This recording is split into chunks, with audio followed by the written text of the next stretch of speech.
If you get overwhelmed a lot in your life, watch this. If you have a wound of overwhelm, you are likely triggered by your inability to cope and just feeling overwhelmed. Your root programming is something like, what's the point? And your primary emotion comes down to feeling hopelessness. Some traumas you may have experienced are having age inappropriate responsibilities, abuse, life altering loss or change, overwhelming circumstances, compounded negative consequences, and poverty. Some media choices you may be attracted to are things that are apathetic, nihilistic, maybe sad stories, melodramas, or depressive. And some interest and values you may be attracted to are things within the struggle of life, burden of obligation, and disempowerment. Some of your overcompensating defense mechanisms may be that you refuse to ask for help, you say yes even when you don't have the capacity, denial of limits, and self sacrificing. And some of your avoidant defense mechanisms may be that you struggle with depression or disassociation disorders, detachment, isolation, anxiety, PTSD, catatonia, and numbness. Some ways that this can physically manifest are having issues with your adrenals that can be related to feeling hopelessness over a long period of time. Colds can be related to being overstimulated or overstressed. Gastritis can be related to feeling overwhelmed about the future. Rounded shoulders can be related to caring too much, and pneumonia can be related to being exhausted by life.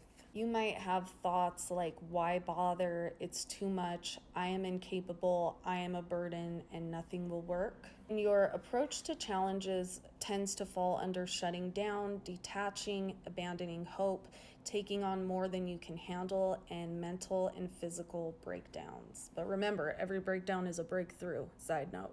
To start healing with this, you need to learn to allow your feelings and ask for help, because what this is teaching you about is realizing limits and humility to ask for help from others or a higher power.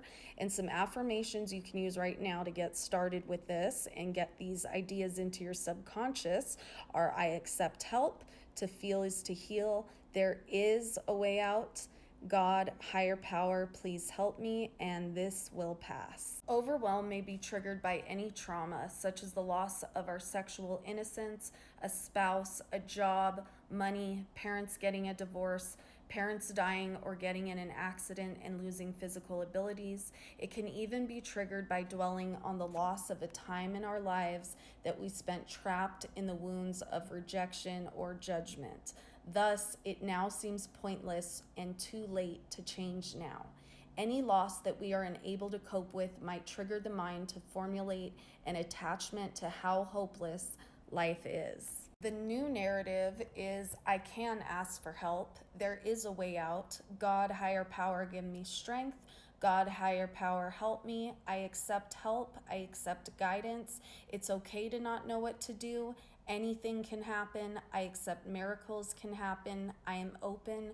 I allow myself to be sad. I allow myself to cry and grieve. To feel is to heal. I'm going to be okay. I'm going to get through this. I can face this. This too shall pass. Others want to support me. I am not a burden. It's okay to not be okay. All will be revealed in due time. When I don't know what to do, I can ask for help. This is the inner work. I know you guys have heard me talk about this a lot because it's such a good book. This is one of those books that you'll have forever. If you're on any type of self-help, self-development, self-love, healing journey, this is a great book to have. In fact, it's a must-have. You can check it out right here.